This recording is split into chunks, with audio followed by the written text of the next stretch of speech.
On today's episode of the Escalation Podcast, I'm sitting down with someone whose work feels deeply needed in high-performance corporate environments. Kerry-Lyn Stanton-Downes is an advisor and relationship psychotherapist who has built her career around one deceptively simple question. What's actually happening between us?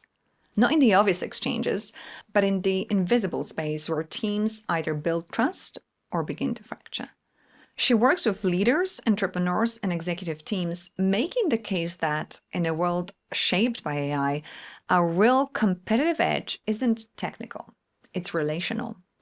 Alongside running her private clinic, Kerry-Lyn advises organizations on building what she calls relational capacity, the ability to stay present, curious, and engaged, especially when conversations get uncomfortable and the stakes are high.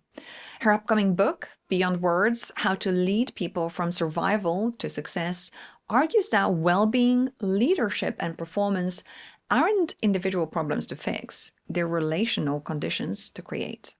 She's also a TEDx speaker, a Substack writer, and a regular columnist for Business Women Today magazine. This is a conversation about what happens in the space between people and why that space often determines outcomes and performance more than we care to admit.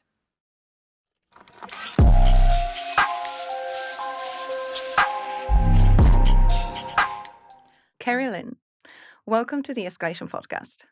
Thank you very much for having me. I'm very much looking forward to our conversation. And I wanted to start with something that I think is a theme, or has been lately, that comes up in high-pressure corporate environments a lot. Mental health.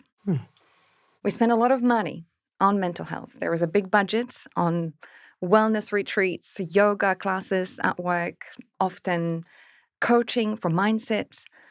Yet it does feel like stress, anxiety, burnout are on the rise. So I know that you talk a lot about the fact that a lot of leaders are labeling mental health as the big problem. That's the crisis that we're facing. Also, in fact, what we're looking at is something of a form of a relational poverty. Can you tell me a little bit more about that concept? Absolutely. So we're treating mental health at the moment in organizations as if it's a problem of the individual brain, something to be sorted in isolation. But when we come to understand that the brain is a relational organ and that most of the challenges we have happen in the space between people, we can then really address the relational poverty. So our mental health is an output where relational poverty is the input. So when we start to pay attention to the quality of the way we relate, we can handle and manage mental health in a different way. Because what we're then doing is we're supporting each other's nervous systems regulating in the space between us, rather than trying to get us to regulate individually and come back into a space where the relational conditions aren't conducive for holding individual regulation because they're relational problems. What is it that we're missing in that space between us? What is it that we're not seeing? I think the first thing is we're not even noticing it's there. We're not even paying attention to it. Firstly, I don't think we know how to name it. When you ask people about the relational space, they sort of look at you a little bit quizzically. And so when I turn around and say to them, think about this. Have you ever walked into a room and stood there and there's 3-4 people in the room and you think, oh, something's happening. I don't know what it is. But you can viscerally feel something is happening in the space. So at the minute you actually get people to name the fact that they're having an experience in this space, they can then go, I now know what you mean by the space. It's what we co-create together and what we feel when we show up together. Is that emotional intelligence or something slightly different?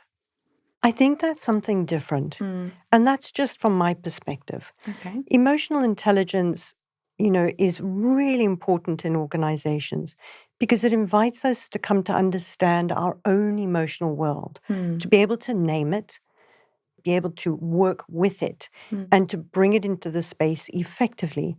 But it is the me. And yes, I might be able to witness it in you. But when we pay attention to the relational space, we start asking a different set of questions. Questions like, not only what's happening in me, but what's happening in you and then what is happening in the space between us. That goes beyond emotional intelligence. Absolutely.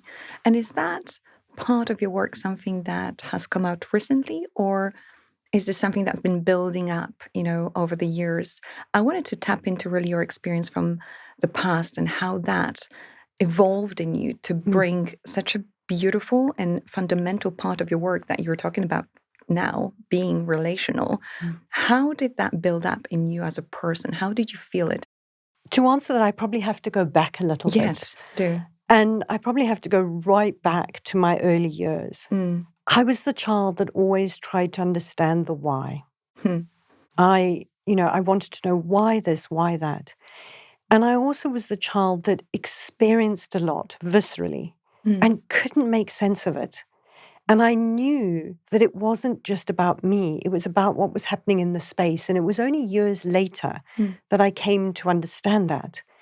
And so there were a number of events in my life that really led me to get to a place where I went, I need to go back and study. I need to go and actually understand, how do we function and process information and stimuli as human beings? And right at the beginning of my career, training to be a psychotherapist, I chose to work with survivors of rape and sexual abuse as the area that I wanted to specialize in. And I started to notice something. I started noticing that some people would heal and some people would stay the same. And my question, as I would say as a child, was, why? And so I buried myself in neuroscience. And what I came to understand was the brain is a relational organ. And so it made me realize we're wounded in relationship, we heal in relationship, and we grow in relationship. And that then led me to go, okay, well, if I set up my practice and work just individually, am I really getting to understand how we process information, by dealing with one person? Somebody can come to me and give me their narrative or their story, but the truth of what is happening for them, rather than what happened to them, happens when I see people together. Right. And so when you move into organizations, we don't pay attention to that. No. A lot of the psychometric testing, a lot of the survey we are doing is very much about the individual experience rather than the relational experience and what happens between us. You can't do this work in isolation. And that's how I ended up taking from my private clinic into organizations, because the people that were coming to me in my private clinic were leaders, diplomats, elite athletes, everybody that's out there working. So the same problems were happening in organizations that were happening in my clinic and in personal relationships. So you spent over 20 years now working with CEOs, leaders, athletes, as you mentioned, diplomats. Is there a pattern that you perhaps have identified over the years that, tells you clearly how human beings are reacting to each other when in conversations or when in high pressure environments? You said so beautifully, we heal in relationships. So you get damaged, for the lack of a better word, in that relationship, but we also heal together. We experience everything together. Is there a pattern that perhaps, we could be a little bit more mindful of when entering into relationships? One of the things I think is really important to understand is that when we get into high pressure, our nervous system moves into survival. Right. And when we move into survival, it becomes you versus me, good versus bad, right versus wrong. Okay. Everything becomes binary, and connection becomes secondary for many people. Now, the challenge is, under pressure, we need certain conditions that allow us to come out of the survival state and to stay present and build our relational capacity to be able to meet people so that we can collaborate, so that we can navigate difference, so that we can remain curious without needing to be right. I wonder in today's world, where I'm going to shift the lens a little bit here, if that's okay. We're facing a tremendous amount of change. Geopolitically, the marketplace is changing. People are facing this massive AI revolution. There is some level of unrest and unsettlement where and when grounds are shifting so fast. How do you recognize a good leader? A good leader is somebody who has the capacity to stay present when everything in their system says run. Beautiful. Because you're absolutely right. AI is disrupting.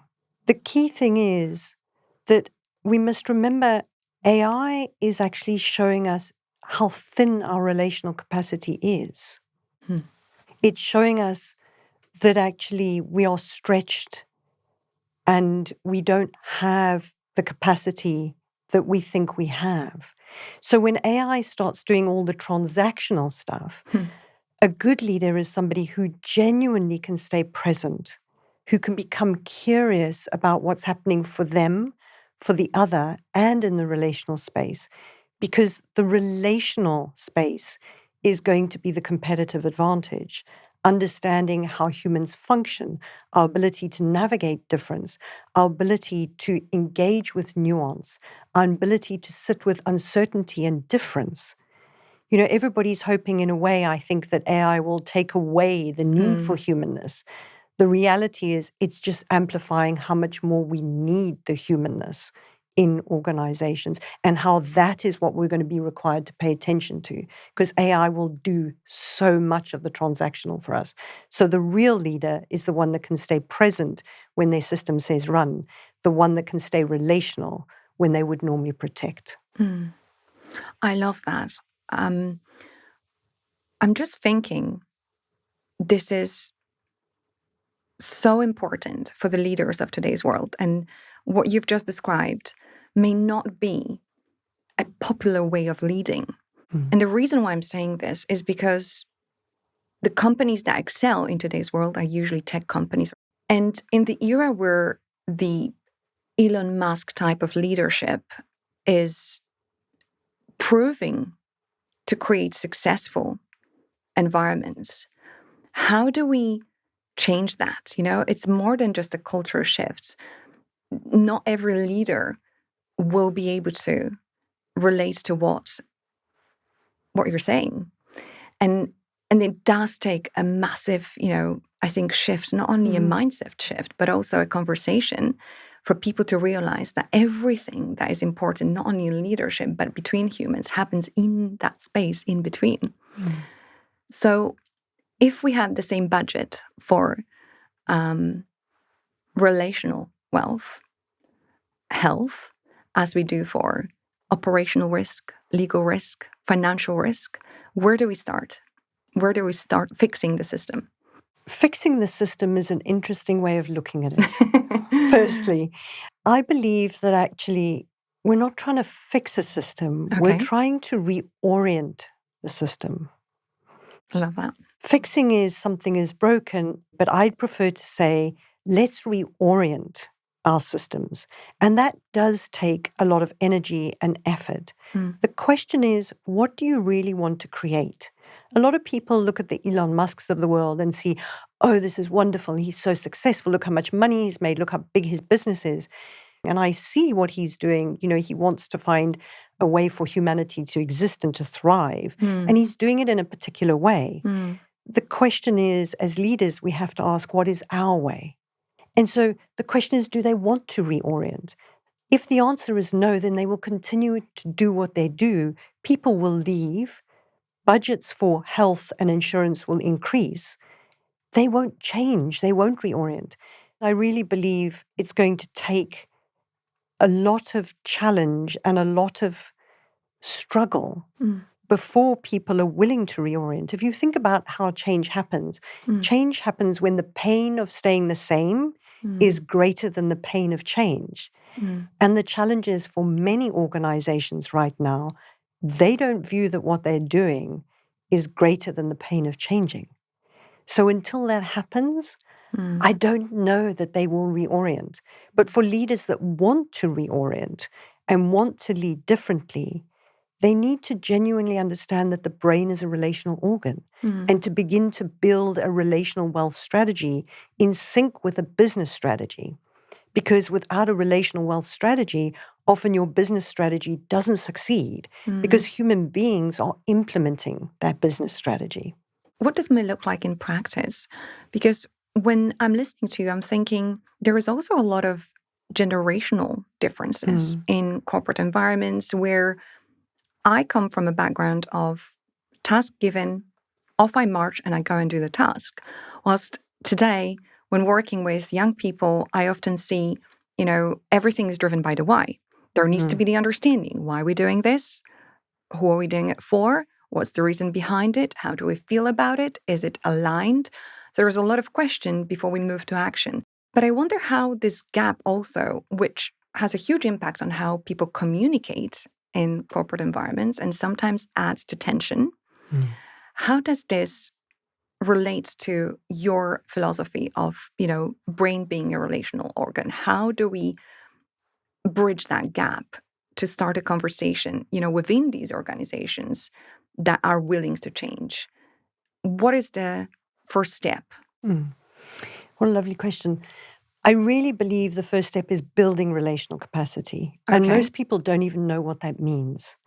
And so if we look at relational capacity as the ability to stay present, curious, and open, especially when it is relationally hard. And then what we do is we unpack that by adding the eight principles of relational capacity, starting with presence. Okay. One of the biggest challenges we have today is that people don't know how to stay present with each other. If you go back to your example, your beautiful example, I come from a world exactly like yours. I come from a military family as well, which Right. means that here's a task, get Go on do with it. it. Yeah. And you do it and you don't think about it. Let's look at the generations. With every generation, there's something we feel we have lacked. And so we invite the next generation to find that thing, to do that thing, to have that thing. So our generation encouraged the next generation to say, why? Because we didn't question why. Yes. And then we saw where it took us in life. And then we realized what we were missing. So we get the next generation to ask why. So the next generation goes, why must I do that? At the same time, hierarchies are beginning to collapse in organizations. And so they feel they have the right to say why. And the challenge is the previous generation goes, Yes. why are you asking me why? Just do what I say. Then that generation teaches the next generation, well, I can ask why, but I haven't really connected with my internal emotional world. So you go and connect with your emotional world and don't do any work that you don't like. Only do what you love. Okay. So now you've got a generation that asks why. Then you've got a generation that's allowed to experience emotion and is allowed to say, I don't like something. But what they don't have is any form of locus of control over what they're experiencing. And so now you have 3 generations. Now remember that in organizations, we often have up to 5 generations working together. Absolutely. So let's just take 3 generations, given the very rough example I gave. How do you bridge the gap? You do that by building the relational capacity, which is paying attention to the quality of the way we relate. So an example, classic example of work. Somebody comes in and says, why? When all you want is, please go do the task. The question, the relational question is, I'm wondering what's driving the why. Because when I find out for that person what drives the why, I may learn something that's actually really important, not just about the person, but about how they're showing up at work and what they're doing at work, and whether they've bought into what it is that we're here to collectively do. And unless I give them permission to reflect on that, I'm going to get somebody who's not really interested. They're going to be irritated with me, and they're ultimately going to do a half job and they're going to leave. The relational thing is to pay attention to what's happening for us in the here and now and find out what is it about that why that's so important to you? Because I can see it showing up here in the space. We don't give ourselves enough time to ask those questions. We just want a task done. The next generations won't tolerate that. And in a way, I'm really pleased about that. I think they're going to bring something to our environment that we desperately need in an odd way, which is to humanize the environments. The question is, will we create the relational conditions for them to do that? You mentioned 8 principles, presence being one of them. What are the remaining elements or the key elements for us to establish that, to bridge that gap? One of the key things I see is a deep lack of curiosity. Oh, I love that. Curiosity, in many ways, is seen as me asking you a question so that I can defend my position. Yes. Right? Okay. Or it's curiosity to tell you why you're wrong. Curiosity that I'm talking about as one of the 8 principles is the willingness to be curious about the problem and the person. And in that question that I offered, which was, can you tell me what it is about the why that's so important to you? That's real curiosity. That's curiosity that invites another of the principles, which is reflection. It invites that younger generation, if we call it a younger generation, to pause for a moment and really reflect on what is it about that that's important to me. Then we can begin to allow some level of vulnerability to arrive, which is the next principle, where the person might say, I don't know why. And we go, that's okay. And then we move to another principle, which is let's navigate the difference in that by holding the next principle, which is a mindset of abundance, the belief that we'll unpack why in time, knowing at all points that we're in service of something. Because we're not here all just to do kumbaya stuff. We're here to get something done. Often it is the only thing to do to ask them what is so important about that, because it is what will change them from being the disgruntled, irritated, frustrated employee to the engaged, present, and actively, pushing and driving and taking ownership of something. So the last one of the principles, because there are 8, is respectful candor. It's our ability to then go, that's really interesting. Could I share my thinking and share what it is about your thinking that's just not landing? Can I offer you some feedback as that you might want to reflect on around that? That's a fantastic framework. I kept thinking, when did this ever happen to me in my, over a decade in the industry, corporate industry, banking and finance, that someone's actually had a conversation with me that was so insightful? A few times, I have to be honest, I was very fortunate in my career to come across leaders, managers, and people who were very switched on. And I think I would call it at the time, they had very well developed emotional intelligence. And there would be questions that, would prompt me to de-escalate maybe, the situation, because we work in a very pressured environment, and that doesn't help in itself. When you have 2 people that trying to achieve something, a common goal, the situation is there is a lot of money at stake or reputation. It is probably not top of their list to be relational with each other. How do we, I'm trying to think if the word is train ourselves or reprogram our brains, or how do we teach ourselves to decompress in these situations? I think the first thing we have to remember is that most leadership challenges are relational, not transactional. And when we understand that, everything changes. Because then we start prioritizing the relational, because we know then the transactional can happen faster. Very wise. So if we take it that, imagine this, you've got a leader who goes into a meeting, high pressure, high stakes, real cost here, real risk. And everybody's in the room, anxious, tense, realizing they've got to get it right, chances are they're going to miss important information. They're going to be afraid to say what they really believe because they think it has to move quickly. They're going to not pause to reflect, to go, is this really the right answer? And they're going to be actually reacting to anxiety rather than good, solid data, which sits well in our own bodies and in the space between us. So if you're looking at the leader, how does the leader enter an environment like that where everybody is anxious? What do they do? You're asking for the practical do. There are 3 things that I would highly recommend in a meeting setting or even a one-on-one setting. The first thing is always to say, I want you to take a moment and write down what you need from this meeting. I've introduced 2 things in that moment. A moment of reflection. It's an invitation for presence.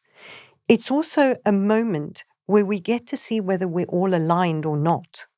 Because often when we're rushing, the stakes are high. We assume everybody knows what the stakes are and believes that we're actually moving towards achieving what we need to achieve in the same way with the same thinking. We're not. Then you ask the next question, how is that in service of what we're here to do? How is that in service of what we're here to do? In that moment, I've invited everybody in that space to not just identify what they want, what they think they need, but to become clear about how it truly relates to what we're all here to do. And then as a leader, when you slow things down and you say, can we just do a runaround and check what that is? How is it, what do you want? How is it in service of what we're here to do? We can very quickly see where people are at. We can see whether there's alignment or not. We make no assumptions. I always say, don't assume, ask. And for me, that's a lovely way of asking. That small exercise takes less time than trying to correct something later down the line. I wanted to change the topic slightly. Sure. TEDx talk. I know you've got a TEDx talk coming up, which is super exciting. Congratulations. Thank you. How did you find the experience? Wow, I don't quite know how to answer that question, because if somebody said to me, if we had to dissect it, the experience from when I heard I was offered the opportunity to the moment I got on the stage, that was pretty messy. I had 9 days. That's all I had To prepare. Wow.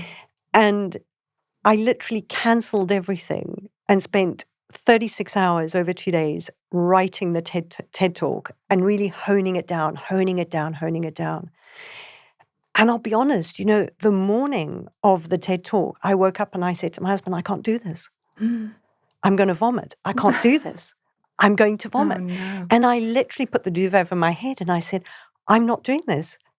And, my husband did the relational thing. He just sat with me and he said, what do you need? Wow. Right? What do you need from me right now? And I just said, I need you to stand there. He was standing at the bottom of the bed. And I said, I need to just say my talk to you right now. And there he was, poor man, right? Mug in his hand, about to go somewhere. And he just looked at me. He just stood. He said, go for it.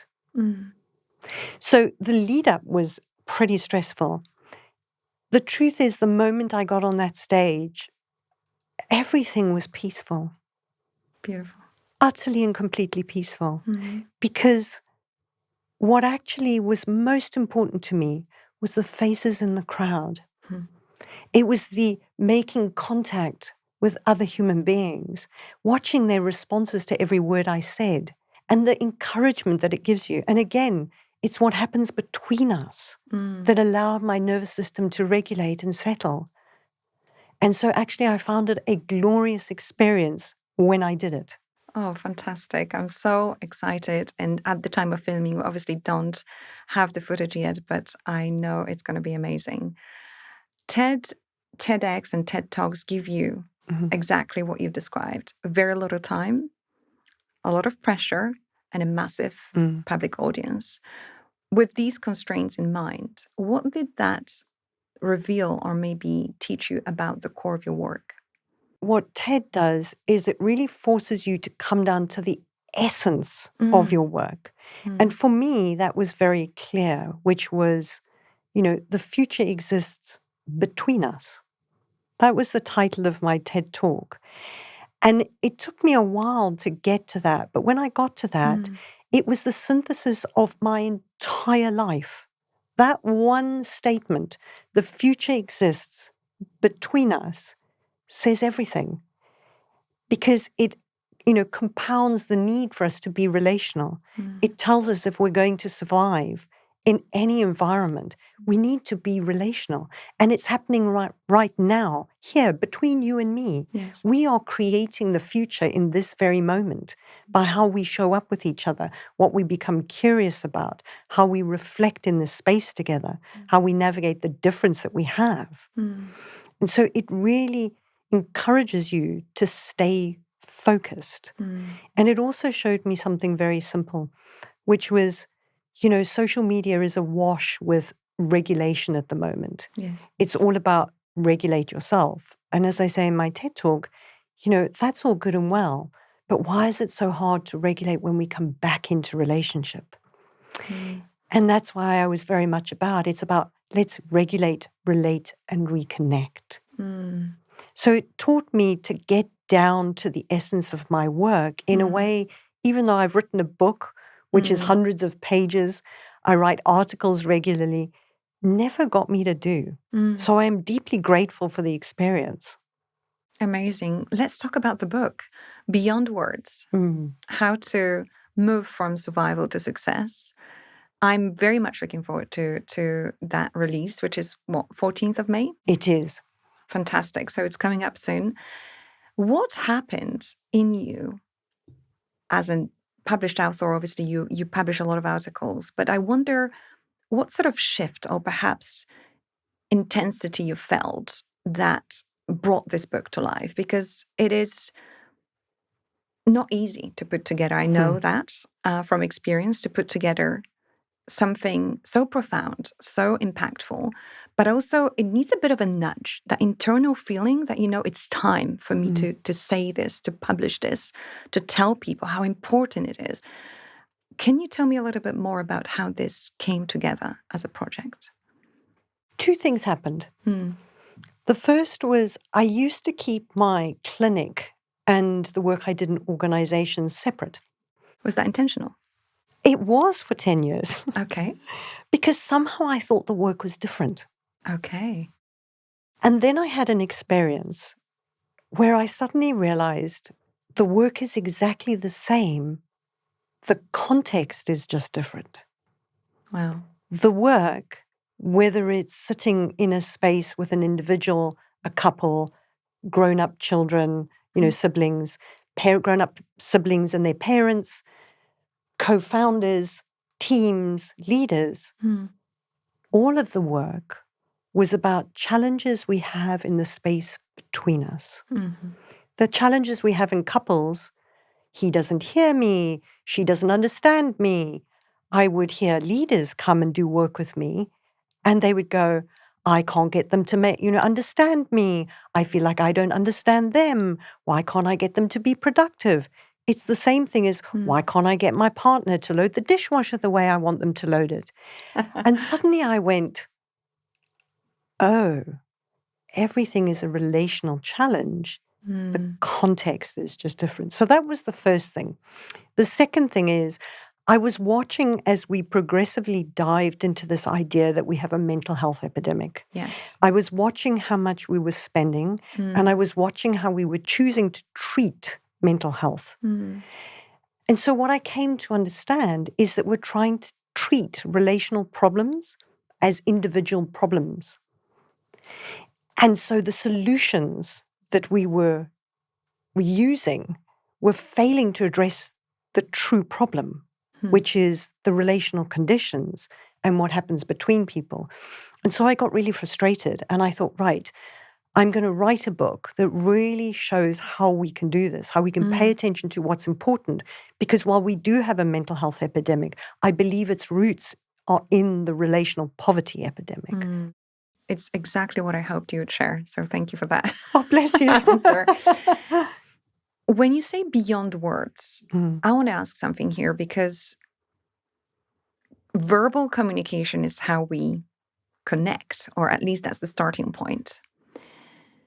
And it's what probably a limited percentage of what we actually mean. Everything, at least from my perspective, that I communicate, and I'm very careful, especially since having kids, how we communicate in our household.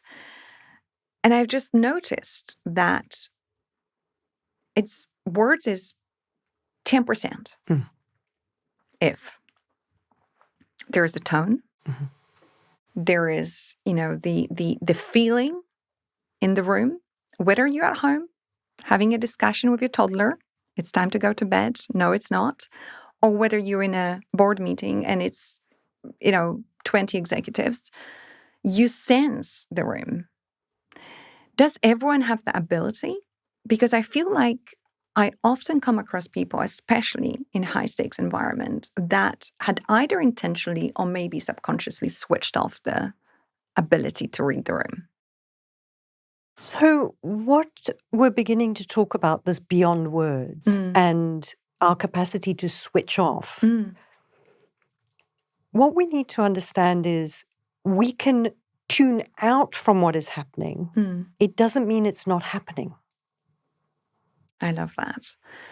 So, the person who looks unemotional, the person who looks like they have no interest in who we are as a human being, or is not interested in the other's emotional world, it doesn't mean they're not being affected by what's happening. They're just not tuning into it, which means they are missing data, and it means the other is experiencing them as unavailable, cold, unapproachable, Precisely. and distant. And then what happens to the other person is that they move into a survival state. This is the beyond the words. It's everything that is not said, but that is experienced. Because at every moment we are experiencing something, whether we actually are conscious of it or not. The point of building relational capacity is to bring that to consciousness so that we can use the data. I love data. We can use the data and the information to make better decisions. And so what happens in a lot of these high stakes environments, when I work with leaders, is I find I have to spend a lot of time in the beginning getting them just to notice three things and to be able to differentiate three things. What are they thinking? What are they emotionally experiencing? And what are they sensing in their body? Right. When we begin to understand, and again, this is where we articulate it in words, but we go beyond the words to the experience. When we start to include what's happening in our body, the sensations, which the world, misinterprets feelings, they call emotions feelings. Feelings are what happen in our physical body. Emotions are the response that we have to an experience, right? On an emotional level. Emotion, it comes from the Greek word emovere, which is wave, to move.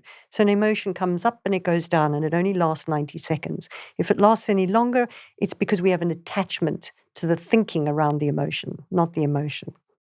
Okay. So what we begin to see is that we are all reacting, not responding. We are all reacting all the time to what's happening inside of us. For leaders in high stakes environments, they tend to let people believe that they're having no reaction. So what they do is they operate using limited data.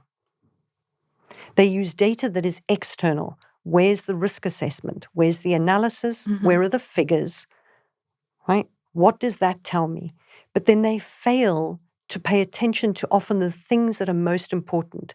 The moment when a bunch of numbers come in front of you and you pause for a second. I'm not talking about us having to pause for hours or long minutes, but when we become able to pay attention to all three of those functions, we can then begin to hear the intuition that sits inside of us that says, I don't care what those numbers say, something's wrong. And then we can say, in a high stakes environment, can you do me a favor?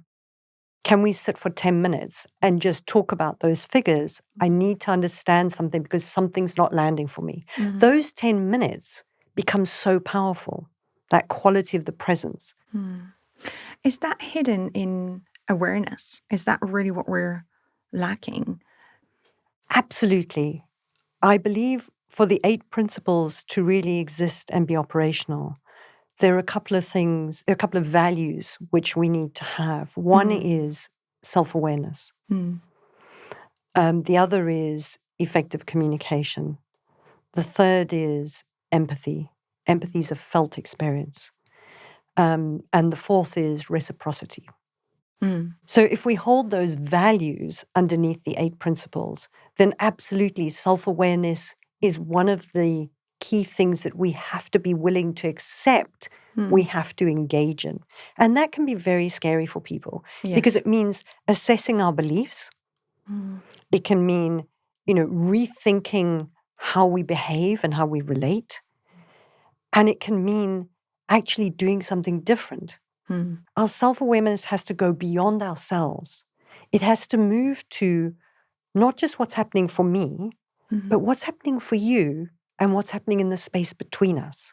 And often we stop at the what's happening for me, which is, wow, so when people come to see me, I always say to them, I imagine right now you're looking at me thinking, who is this strange woman in front of me and why is she wearing this black shirt with these dots, right?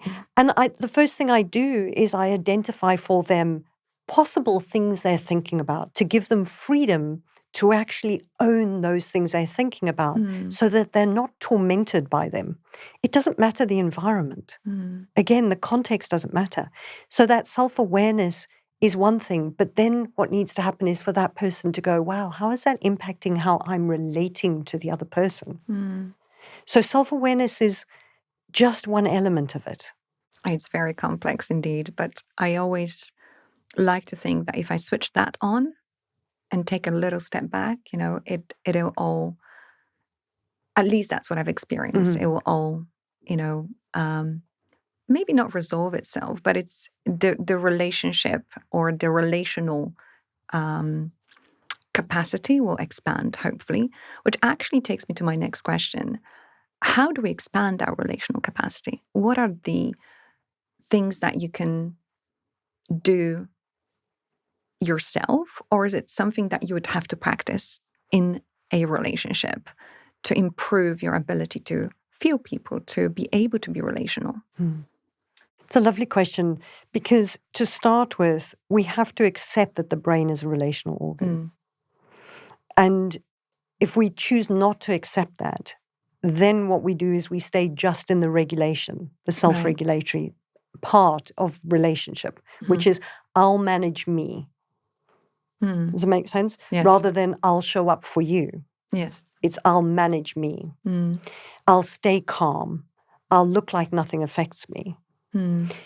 Look, we know that there are many things that help us regulate. And I always encourage people, start there. Start by learning how to regulate your own autonomic nervous system. Because we need to do that, but that's not everything. So simple things.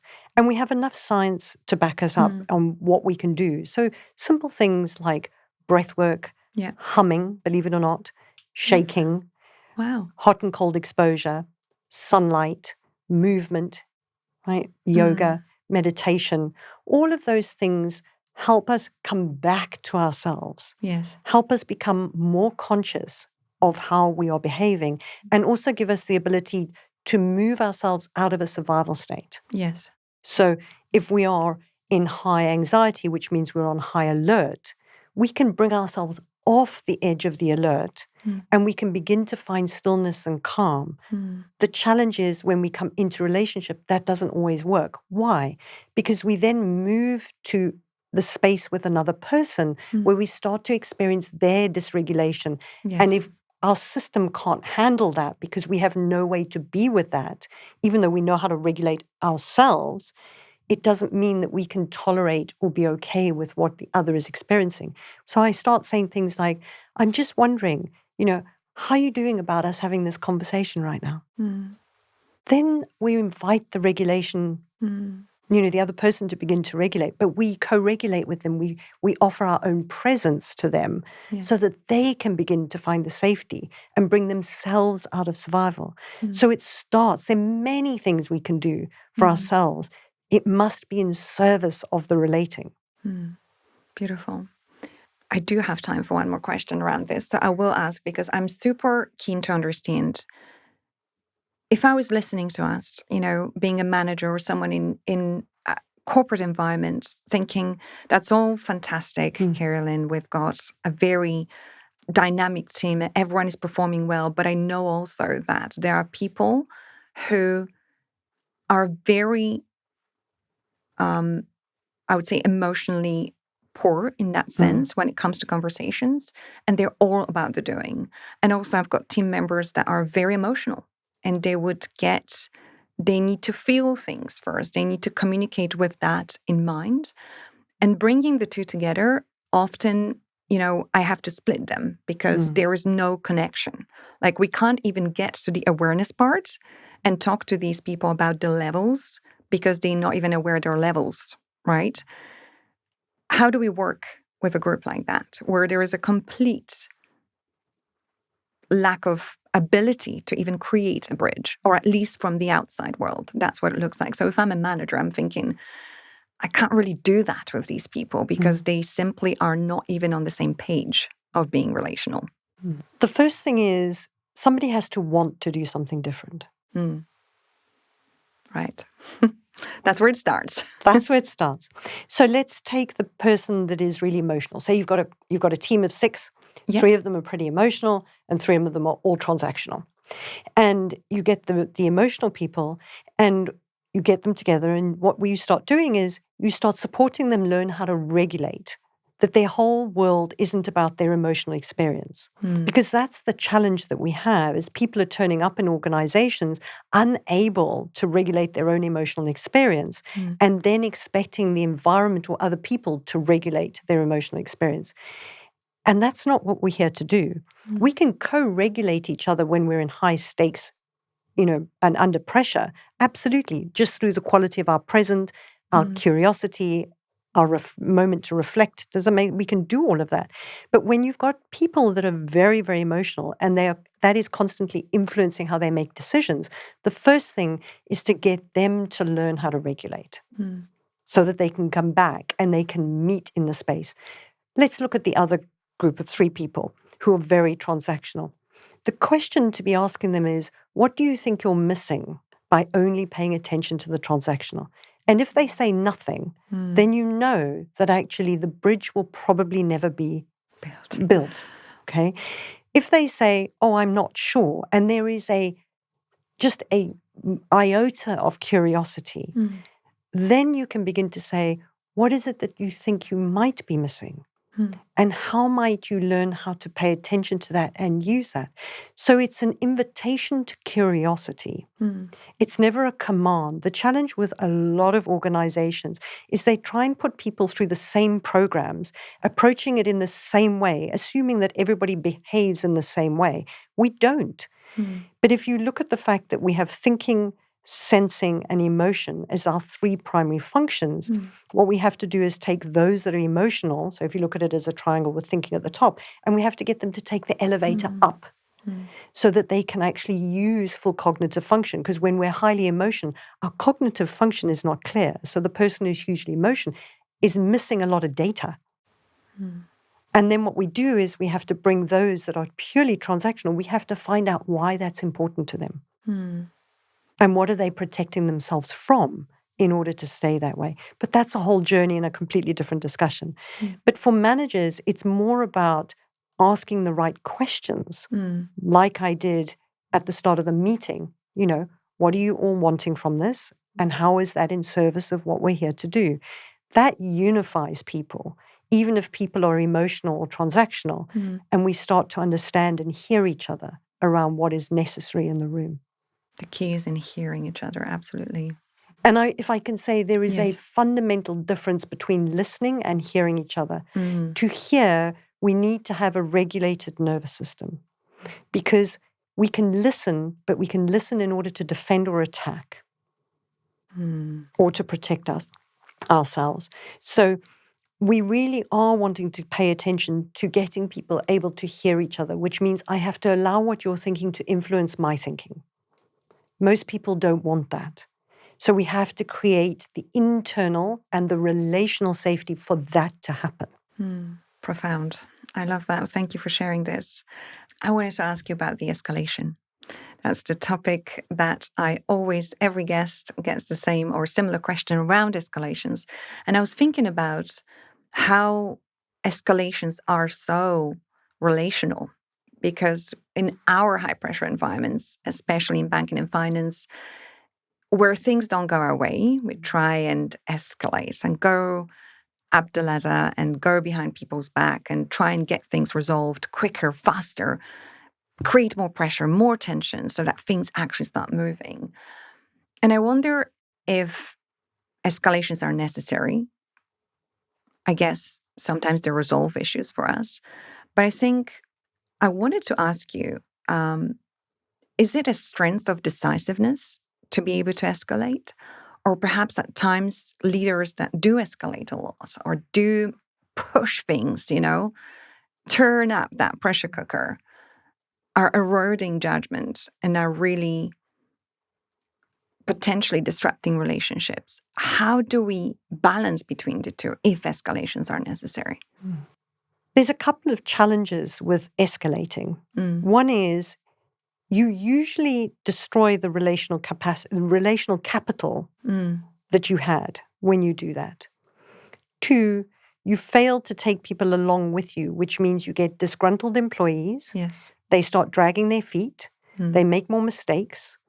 They have no interest in collaborating. And ultimately, something fails. So we have to ask what the escalation is in service of. And many times, the escalation is in service of me, So true. rather than in service of what we're here to do. Because our egos get in the way, a promotion gets in the way, our wanting to be right gets in the way, our fear that we're going to lose our job gets in the way. Yes. And so we make those what we are in service of. We don't pause to ask, what are we really in service of when we escalate? So beautiful. Thank you for that. I wanted to thank you for the conversation, for your work. It's truly profound. I am very, very much looking forward to seeing that TED Talk, which will be coming up soon. And thank you so much for reminding all of us about the importance of being relational, because I feel like a lot of times we live in that place of, it is all me. I'm the problem that needs fixing. If we switch that into becoming more relational, I feel we're going to be achieving a lot more, a lot faster. And it's generally going to be a better world if we become more relational. That's where the future is, as you said. Thank you, Kerry-Lyn. Thank you so much. It's been a real delight to be here with you and to hear your questions and your curiosity. I've loved every minute of it. So thank you.